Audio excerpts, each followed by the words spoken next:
quiet now. You gotta be quiet so you can hear what I'm saying.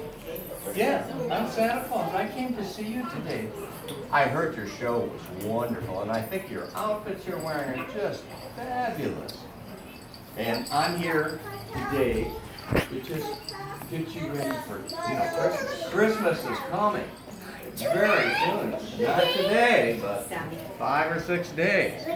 And so I'm going to pass out presents to each class, but before I do, I'm going to read you my favorite book about Christmas. It's called The Polar Express. They made a movie of this book, but it doesn't even come close. Santa, I got it. Yeah. Well, I'm glad you know this. I don't care if you've heard the story. I'll read the story to you a million times and you'll love it. So here we go. So see if you can listen close. Here we go. We'll be real fast. I can even skip pages or sentences if I have to. Well, now you have to imagine you're this boy. It's Christmas Eve. He's trying to go to sleep, but he's so excited about, Christmas Day and Santa comes. Christmas Eve, many years ago, I lay quietly in my bed. I didn't rustle my sheets. I was listening for a sound a friend had told me I'd never hear, the ringing bells of Santa's sleigh. So he thinks when Santa comes to his house, he'll hear their bells. There is no Santa, my friend had insisted, but I knew he was wrong. And late that night, I did hear sounds, though not of ringing bells. From outside came the sounds of hissing steam and squeaking metal. And I looked out the window, and I saw a train. It was wrapped in an apron of steam. Snowflakes fell lightly. This is snow. I know you guys aren't too familiar, but this happens in the mainland. And there was a conductor outside the door. He took a large pocket watch from his vest, and he looked up at my window. I put on my slippers, and I tipped downstairs. And I went to the door, and the conductor said, "All aboard!" "Well," he said, "are you coming?" "Where?" I asked.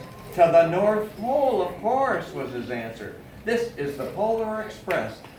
I took his outstretched hand, and he pulled me aboard. The train is going to go to the North Pole right now. And here they are inside the train. There's other boys and girls, and they're getting candies. And the way they describe the hot chocolate, it's like melted chocolate bars. That's what they're drinking. And so they're on their way to the North Pole. Here we go. And on their way, there were wolves out there howling. It's a lonely way. They have to go a far distance. And we climbed mountains so high it seems as if we'd scrape the moon. But the Polar Express never slowed down. Faster and faster we ran along, rolling over peaks and through valleys, like a cat on a roller coaster. And if you look really close, you can hardly see it. Here's the train. They're way up on top of the mountain. They've got to go so far to get to the North Pole. The mountains turned to hills, the hills snow-covered plains. We crossed a barren desert of ice. And then we saw the lights appear in the distance. This is where Santa lives. They looked like the lights of a strange ocean liner sailing on a frozen sea. "There," said the conductor. "That's the North Pole." You know what they're doing there? They're making toys for boys and girls. The North Pole. It was a huge city. And at first we saw no elves. "They're gathered at the center of the city," said the conductor. "That's where Santa will give the first gift of Christmas." And we asked, "Who's going to get the first gift of Christmas?" And he said, "Somebody on this train. Santa's going to give the first gift of Christmas." "Well, look," shouted the children. Outside we saw hundreds of elves. There's elves all over cheering. They're probably done with all their work and they're so glad. And as our train moved closer to the North Pole, we slowed to a crawl. And when the Polar Express could go no further, we stopped and we went outside the train. You know who that is? That's right. We pressed through the crowd to the edge of a large open circle. The reindeer were so excited they were pawing the ground. And their bells were ringing. The reindeer's bells were ringing. It was a magical sound like nothing I never heard. And across the circle, the elves moved apart, and Santa Claus appeared. He marched over to us, and pointing to me, this boy that's in the story, let's have this fellow here. He jumped into his sleigh, and the conductor handed me up, and I sat on Santa's knee, and he asked, what would you like for Christmas?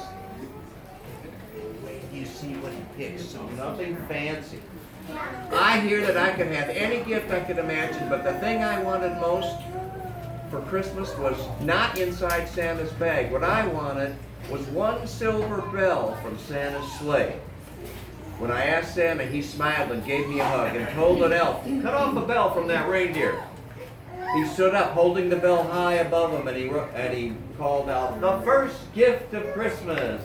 We're almost done. And there, look, he's taking off, because he's got to go deliver toys to boys and girls.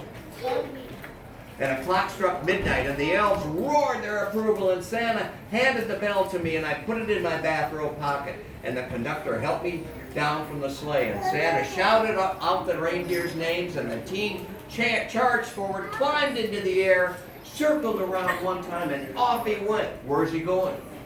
He's going to deliver the